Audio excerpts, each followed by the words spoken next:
Welcome back to Alberta Primetime and our nightly vocal point now. The Monday Money Panel is analyzing how each political party's election platforms would wind up affecting your financial fortunes, from jobs to taxes to the cash in your wallet. Jane Alm is an investment advisor with Angus Watt Advisory Group and National Bank Financial. In Calgary, Robert Roach, senior researcher and director at the Canada West Foundation, and Shafik Hirani, a director and senior executive financial advisor with Investors Group Calgary. Welcome to Alberta Primetime, everyone. Thank you. Robert, let me start with you. You know, we tend to pigeonhole political parties. Do our conventional thoughts on fiscal left, right, or center, do they necessarily apply to what you're hearing in the platforms this election? In some ways, yes, but in many ways, no. It's actually hard, at least for me, to put my finger on exactly where the different parties stand. With that said, the Conservatives, they have lowered taxes, and their main promise is that they won't increase them. Then you have, interestingly, out on what would traditionally be the far left, Jack Layton and the NDP, they're making a lot of election promises around, helping small business, keeping corporate taxes below the American level. Not their traditional constituency, but certainly aiming some of their platform at the business sector. And kind of in between is the Liberals. They have said, I think they do have their eye on corporate taxes and at least reversing some of the things that the Conservatives have done. Also, here in Alberta with the oil sands, they have promised to eliminate the accelerated capital cost allowances that help out oil sands in terms of their capital costs. So a lot of different things being promised, and it remains to be seen exactly how that'll all play out post-election. He mentioned the oil and gas sector, a pretty interesting one for Albertans. Maybe that's on your mind, or something else, Jane? Well, in addition to that, when I was going through the platforms in a little more detail, it struck me that between the Liberals and the Conservatives, there's not much really to pick and choose when you actually take a look at what they're promising. Different timelines, maybe some different wording, but with the exception of defense spending seemed to be very large because of the fighters on the Conservatives and not so much on the Liberals. But when you look at what their platforms usually are, that falls right into line with what you would expect. As far as the oil sands, the accelerated cost depreciation is huge. That can make the difference between a project being really viable, really economically viable and profitable, to one that's barely break even. So these are, just to be clear for people, we're talking about the so-called subsidies that critics say Ottawa is giving corporations. Well, everybody gets those subsidies in different variations. Amounts. Exactly. Manufacturing companies get to depreciate their equipment. Okay. This is for the oil sands to depreciate their costs. So it's a different process, same thing though. An important one for our province, and the Conservatives are saying that they would stick with the plan, the others maybe change it, just to be clear. Right. Okay. Shafik, what stands out for you? Again, with me, I think there are some differences between the way the both platforms, mostly the Liberals and the Conservatives, are doing their budgeting in itself. The Conservatives are projecting out 5 years in advance. The Liberals are more looking at a 2-year rolling. And the one thing that I really think draws attention is the small business tax, especially as an Albertan. The Conservatives are saying that the small business tax is going to stay at 16.5%. That's already in legislation. They're sticking with that. The Liberals are saying that we will increase it to 18%, which does put a little bit of pressure on corporate taxes. And as a business owner, that would be a little bit contractionary towards their fiscal policy. That's the one thing that I think stands out. Robert, let me get your take on that, the small business angle, because I want to ask everybody about that a little bit, especially since there are so many entrepreneurs in Alberta. But also, we hear people say, well, corporate tax cuts for big business or helping families. They both sound important. So who's right? Which party? Well, the short answer is it's complex, which is, I don't mean to be try to dodge the issue, but on the corporate side, there's a lot of good theory and evidence that suggests that an overall low corporate tax rate does generate investment, and it allows the it creates jobs. It does a lot of good things. Sometimes those are delayed. Sometimes businesses make decisions in the short term that don't automatically translate into more jobs or benefits for families. But overall, lower corporate taxes do spread out around the economy and generally improve your economic circumstances. So that's a general principle that economists would generally stand behind. And that is where the Conservatives have put their eggs. And what they're really saying is they're not going to increase taxes, whereas the other parties have more of a mix of increase a little here, decrease a little there, and change things around. And that's their prerogative. They are coming from the opposition side. But when you hear corporate, it sounds like the corporations are benefiting, and they would, but it does have broad social effects and economic effects. It's a little bit, Jane, like the schools, the students electing the president of the student council. I'll get you a longer recess.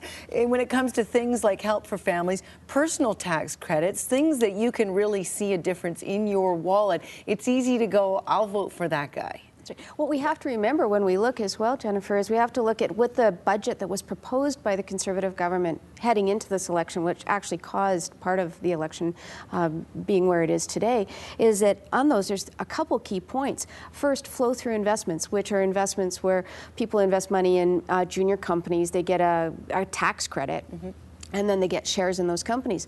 Well, a lot of people buy those shares, they get their tax credit, then they donate the shares to charitable organizations. So the charities win, the taxpayer wins, and the company wins. That will be removed in the next budget. So if the Conservatives aren't in power. That's right. It will be removed rather if the Conservatives are in power. Okay. The investor will not get a charitable donation. So the company will still win, the shareholder will still win, but the charities will lose. So that will cause some grief. Our charities around, at least in Alberta, are really looking for money. It's continual, and there's a desperate need. We have a lot of people moving here who require those services. A great point that I don't think a lot of people have uncovered. Shafik, just take me back a little bit to the personal tax credits that some of the parties are offering. How much of an impact do those have, if not just for the individual, but for the whole economy? Can they be obviously a bit of a danger? Well, I think if you're going to take a look at the tax credits, I think you really got to look at the Conservative platform's tax credits, because they seem on their way towards at least a minority government. And you never want to make speculations, of course, but what they're saying is kind of like what you said about the recess comment, Jennifer. You vote for me, and then we will announce income splitting on $50,000 of family earners, $50,000 with one caveat. The budget has to be balanced, and we're not projecting to balance the budget till 2014. So we'll buy your vote now, we'll pay you back later. That's one of the examples. There are a couple other tax credits. One of them is on lower income families, and another one's on caregivers. They're giving $2,000 in tax credits towards people that give family care for elderly and things like that. And one of the things that it's not different about this election is all the leaders and all the parties are making a lot of specific promises around, a credit for home renovation, green home renovation, a credit for your fitness membership. And what's disappointing, and it's understandable, it's election season and you make promises, but this sort of mishmash of credits for this and that, it's hard to understand. It makes a very confusing system, and really what we need is to stand back from these specific promises and say, how do we reform and make the tax system the most efficient? That isn't very exciting during an election, but that's what we want to see longer term, rather than these sort of one-off credits and subsidies, and it needs to be more general and you've all informed. Raised great points, and we're going to get some more in just a moment. And the charities and the help for caregivers, it's what's important to you, and those things are critical, and people have their different passions. Maybe that's where you decide where you're going to place your vote. But we've got more to come. Shafik, I want to ask you when we come back if there's a way to cash in on the election if you're an investor. How badly does Canada need a majority in terms of where we stand right now in the world and our economic performance? Lots more to consider when we come back. The dollars and cents of federal election promises with our Monday Money panel after the break. We'll also check on America's credit rating. It's on watch. Is that good news or bad news for us and our investments?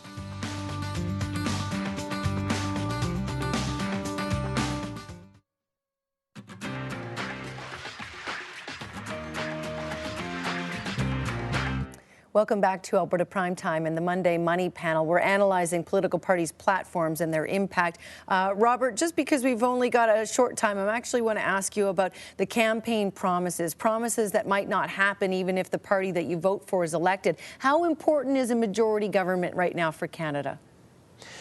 Well, I don't know if it's absolutely necessary. It's certainly something we're much more comfortable with. We are familiar with it. We know you know what you're getting, but on the other hand, and it looks like, I don't want to make a prediction, but if we end up with another minority situation, we need to start saying maybe this is the new, the future, and we need to find ways for the parties to work together in a more effective way. I don't want to call you optimistic, but let me ask you this then. The Conservatives taking a lot of the credit for a recovery. Is that fair? Do we need the continuum to keep going? Well, I think it's fair. I mean, they were the party and the government in charge during the recession, and obviously there's factors, global factors, and all kinds of things that weren't in their control that worked in Canada's favor. But they were the party that were in charge, and they didn't screw things up at the very least. Okay. So I think it's fair for them to take some credit for sure. Jane, any other advice for investors if they're looking at which government to choose? Just take some time. Remember to go back and take a look at the budget that the Conservatives proposed, because if they have a minority government, they get in, that budget is going to be back on the table. So a lot of those issues are going to be there again, including substitutions into RSPs, which can affect how you manage your portfolios. Like stocks moving? Right. Right now you can take a stock valued at $10,000, move it into your RSP, take out $10,000. They're removing that ability in this budget. So that will potentially change how you manage your portfolio going forward. Shafik, is there any way to cash in, even if it's just on the short term, on this election? And maybe for long-term investors, is it good to sit tight and wait for the result, or does that matter?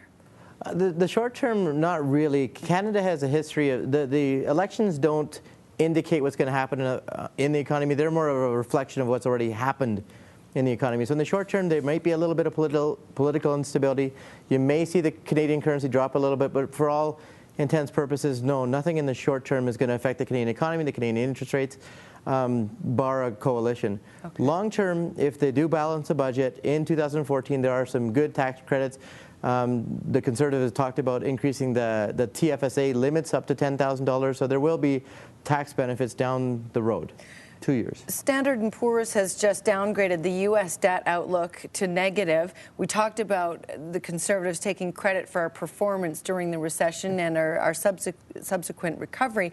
If that warning to Washington, Jane, turns into a hit on the American AAA credit rating, how might that impact Canadians? Most people might think, oh dear, but perhaps it's a good thing, good for gold. Who knows what else? What's your take? Well, it would be partly on currency, because what would happen is the U.S. currency would be devalued, so that would mean automatically that our currency goes higher. Should mean that commodities move higher, so oil, hopefully gas, because we could really use natural gas to move higher.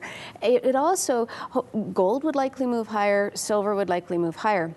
What it would also do, though, is mean that the U.S. would have a harder time raising money in the international debt markets. So they potentially have to pay a lot more interest. And if they have to pay more interest, that then affects their mortgage rates, which affects their housing, which also affects businesses and ability to increase jobs, which is what they need desperately right now. Maybe a big overall dampener we might not want. This is a shot across the bow, and they have 2 years, effectively, according to S&P, to get things going in the right direction. Rob, Canada didn't get a warning, it actually got a thumbs up. Is this why having a fiscally conservative government of whatever stripe is a good thing here? Well, fiscally conservative or just fiscally rational is what you really need. A government that can take the long-term view of things, that's what is critical here. And also Canada had a bit of luck on its side too, so put some credit there as well. Okay, Shafik, final thoughts as we wrap up? No, just that the U.S. Downgrade will actually positively affect Canada in terms of the commodities. Just like Jane said, I think it is just an initial thing. I think it was priced into the markets. So there are ways to play it. You're seeing the U.S. currency, which is the #1 currency, get devalued a little bit, and the U.S. most guaranteed investment, the U.S. Treasuries, get downgraded, so people will go somewhere else. And I think what you're saying there is go see your financial advisor for the details. Thank you all. Jane Alm is an investment advisor with Angus Watt Advisory Group and National Bank Financial.